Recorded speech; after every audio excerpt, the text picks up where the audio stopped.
Hello, it's Wendy from Willa Wanders, and I'm back today with the second video in my series on Mixed Media 101. And what I'm going to talk about today is what I call a paper collection box. Now, a couple disclaimers before I get on with this video. The first disclaimer is that mixed media art is an enormous category of art. And in no way could this series ever be considered some complete series on mixed media art from the standpoint that you can truly make anything.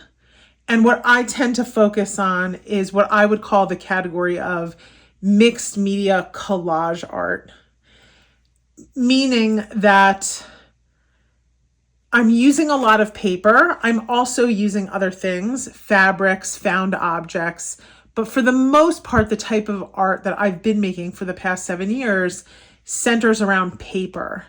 And that's why video number 2 in this series is going to be focused on a certain type of paper, and I'm going to call that found paper, collected paper, vintage papers, vintage ephemera, that kind of thing, that pretty much everyone who creates the type of art that I've been creating collects. So I'm just going to go through some of what's in my box and encourage you, if you're someone who's interested in art journaling, artist trading cards, card making, just all the variety of things, decoupage, just there are a lot of things that you can make, wall art, anything that is collage related. That's what this video is going to apply to. So there's probably a list hundreds of items long of different types of sources for paper, and I'll just go through some of them. So I have a lot of vintage maps. I got a bunch of them at estate sales. I also got a bunch of them from my in-laws' basement when they were cleaning it out. And the things that I like to look for are colors in the maps that I really like. So I do happen to like yellows and turquoises. So, I mean, I'm not really that selective when it comes to vintage maps. And most vintage maps come in the colors that I tend to prefer. So I've got so many more vintage maps than just what is in this bag here. This is just what I happen to have in my paper collection box. But I've got a lot of vintage maps. I've got a box of them. I've got a drawer of them. I have a lot. The reason I keep some of them in this box is because when I start a project, at least with this box, I have a starting point of pulling all different kinds of papers that I could then use in the project. Because essentially, you're going to either use the papers as is, or you're going to do some type of painted paper treatment to it. Maybe you're going to jelly print on it. Maybe you're going to make marks on it. There's so many different things that you can do to paper, but it starts with having interesting papers that you've collected. So quite a bit of this came from estate sales. So old notebook paper, so cool. Yellowed from the acid, all the better. People in the mixed media world, myself included, we love old and yellowed paper. Here are the insides of this notebook that I picked up at a estate sale. And who knows, this could be something that I transform into a journal, but I don't know why I put it in my paper box. I think just because I pulled these things out of it. But okay, here's another really good example. Paper with handwriting is even better than paper without handwriting. That's all I have to say. Human handwriting on paper is just a very fun thing to work with. Pages from that recipe notebook. Okay, I keep the backs of art paper pads because I really like this text. So I use a lot of Arches paper when I make books, and I have a lot of the cover paper from the pad, and I just think that this makes a really nice paper when I'm doing painted effects. Okay, here's another really popular item and really fun to just have on hand is any kind of pages from yearbooks. I don't even know where this came from, how I got it. I have no idea, but these are fun kinds of things to have. Vintage ledger paper.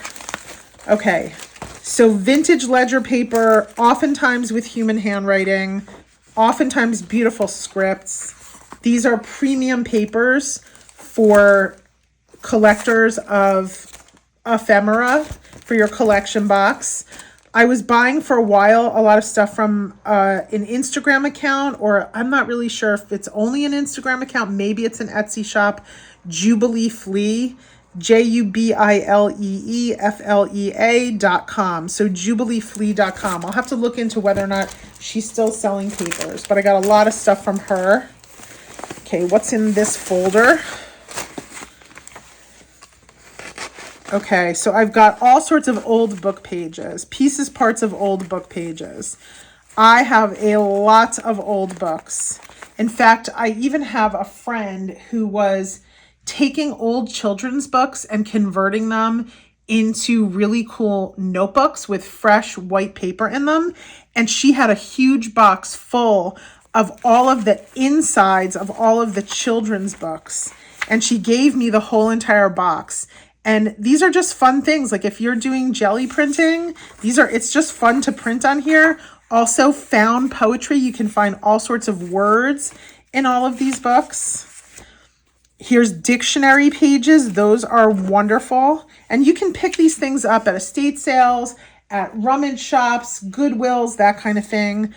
Papers with languages other than your own language. So obviously my native language is English, but I love to have papers with all different languages from all over the world. Not even sure what language this is. Maybe that's German. Here's papers from an almanac.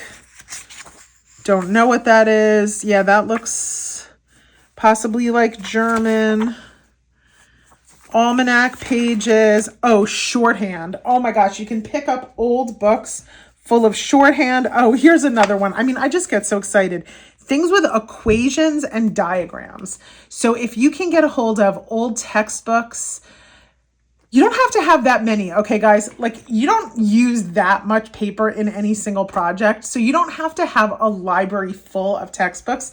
You just need one or two textbooks, one shorthand book, a few books that have foreign languages in them. But it is really fun to have all the different kinds of marks underneath whatever you're adding to these papers. Or maybe you're using these papers just like they are, and again, seeing those marks is really cool. So just a wide variety of different kinds of papers. If you can trade with people, that's a really fun thing to do. If you can buy something online that has a wide variety of different papers, that's also fun. So you're basically looking for anything unique and different. This is like a bullet type or a graph type paper that came out of some kind of planner. Here's some typographic thing. Oh wow, what's this? This looks like it's from a kid's book, possibly, or some type of like old book on lettering. Wow, that would be a great book to have. So you're going to be in mixed media art, you're going to be transforming a lot of these papers, but a lot of times you can see the print that's underneath, and it just adds to the beauty of the whole thing. So this paper here is some kind of, I believe, a player piano paper, or some type of, I forget what machine this goes in. It could be player piano, not sure. This is really random. This is a black dot grid paper. So all sorts of different papers. you just want to have a box of them. This is a very large box of them. Like in a lifetime, I will never go through all of this because you just, when you do a project, you actually don't need that much of anything. So at this point, I've kind of stopped collecting papers because I don't think I'll ever go through all of it. And this is just a portion of what I have. This looks like it's from my in-laws' basement. Yeah, I just pulled as much old paper from their basement as I could. Looks like some kind of report having to do with, I don't even know. Don't even know what this is. Okay, anyway, it's all fun. This is about negotiations. My father-in-law worked in the real estate market, so it's possible he had some like corporate papers that were very old. Let's see. I've also had a lot of friends send me papers. So a lot of these are labeled with what they are. Really interesting vellums. Also, like, you can go to an estate sale and you go right to like the person's home office at an estate sale and you will find so much random good stationery product, paper product. You can get stuff in all different sizes. You can get old Rolodex cards. I think you get the point.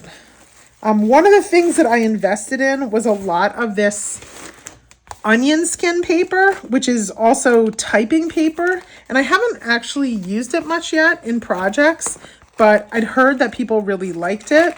And it's really thin. It's really different. And I thought, you know what? Let me get some of that. You never know when that's going to come in handy. Old file folders are good to have. Just anything old. Here's a lot of new stuff that's just from, I think, my kids. Yeah, this is my son's calculus or physics, things like that with his handwriting. I love stuff with handwriting, especially when it's my family members. So that'll be fun to use. But yeah, here's a bunch of stuff with equations. I love equations. I'm not super into math and science. I'm more an artsy girl, but man, do I love equations when they come up in my work. So again, some of this I'll probably never use. This is a workbook that was my sister-in-law's when she was a kid from, I think, calculus or something. So it's got my sister-in-law Janet's handwriting on it and lots of just equations and things like that. So see if you can go rescue paper out of a basement. Okay, I also just kept some packing papers in here of different kinds of qualities. Like there's a tissue packing paper, some craft paper. Oh my gosh. Just things I printed that are sort of now like I don't need anymore. Don't know if I'll ever use that. So much in here I could probably even get rid of at this point. Okay, so here is another thing that's kind of a different category, but I do keep it in here. So this is Cotty paper. This is a handmade paper.